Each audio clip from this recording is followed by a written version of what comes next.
How'd you feel about today, and when you're 2 weeks from tomorrow, first game, where do you feel like you're at? Well, as you can see, this is kind of a night run for us, kind of getting into the mix of that August 29th, and it's getting closer and closer. We got to give these guys something to kind of see down the barrel here. 14 days in of camp, it becomes a little bit more difficult, so we try to change some things up. We're starting to get to that point where we're going to start working some more UCLA and quit banging on each other. But that's the difficult thing about it right now, is you don't get a scrimmage, you don't get somebody else to be able to come in. So you got to be able to control your emotions and get the work you need to get done, but also figure out when that right mix of time is to get moving on to the first week. How many position battles do you think you have left to make in the next 15 days? Well, I think the unique position battles are that we're trying to get this whole idea of 1A and 1B.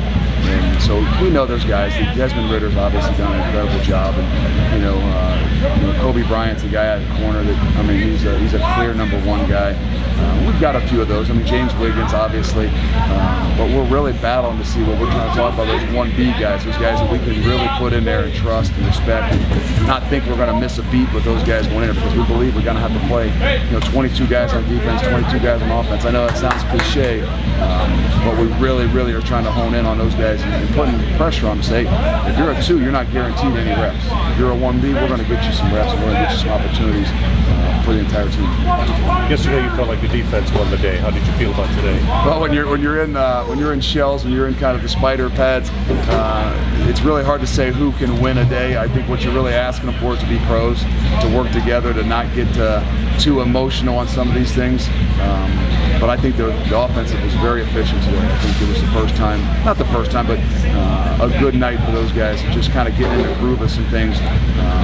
Moving the ball down the field. We don't always get an opportunity to kind of play it, and not that it's a live situation, but to see those guys kind of work up and down the field. And I felt good about Desmond Ritter and how those guys controlled the pace tonight. Coach, did you see or have you been made aware of Coach Harbaugh's comments about you last night? Well, my wife has made me aware of them. I haven't. Sorry, Joe, I haven't read the article yet. I haven't had time to read any of the comments. To be honest with you, we had a couple kids go down yesterday, and spent a lot of time with them. Spent some time talking with their families.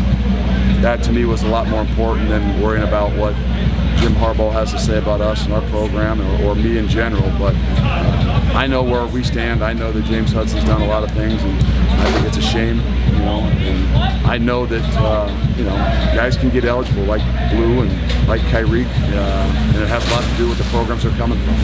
And that is what it is. And if we're not going to get any help from them, which we didn't, and James didn't, then it's pretty much a new point, and it's over with, and we'll move on. And I think that's what it is. He maintains that he and the university have no input on that waiver. You still seem to feel differently? I know differently. We've battled. We've kind of worked with it a lot more than probably they have. To their defense, they don't have anybody that's got a waiver to come into play. So there's a reason why I called. Just like I called Coach Day at Ohio State and Coach Saban at Alabama. I did nothing different than what I did with those guys, and the results are different. The way he remembered the call with you in March, that it was a lot about position change and asking him to maybe lie about a situation to you. What is your recollection of that call? I got notes if you want them. Nothing more than asking, hey, what's your stance on James? Are you going to help the kid? Really, same thing I asked Coach Day, and a little different than what I asked Coach Saban. I asked a little bit more input on Kyrie, but nothing to do with any position. It's just, it is what it is. It's over with. It's unfortunate, for James more than anything. But we'll stand by ours. Hey, we're going to try to take care of our guys any way possible, whether they're here or they happen to move on. How would you characterize that phone call that you had with Coach Harbaugh? It wasn't like pleasant or anything. It was kind of cold. It was short. It wasn't a long conversation, but it wasn't hard to figure out where their stance was. They weren't supposedly going to hold him up, but they weren't going to help. What's your perception of why that would be? Why he would, when you mentioned the other teams, the other schools that you've not had a problem with? I can't really speak intelligently on why they are going to feel the way they feel.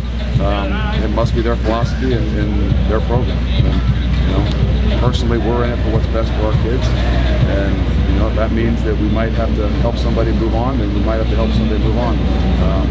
I don't know. You'd have to ask them. What's your interpretation of what you saw from the NCAA about their opinion and what that school might have been able to help put James over the hump? Well, we saw how it works, with Coach Day at Ohio State and what they did to help Lou Smith out, to be honest with you. So whether people know a lot about that, they wanted to help the kid. They didn't want to lose him, but they wanted to help him.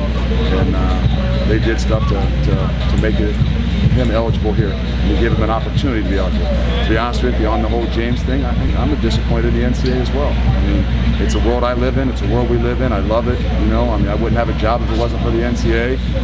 But I completely disagree with them, and how they've gone about this situation.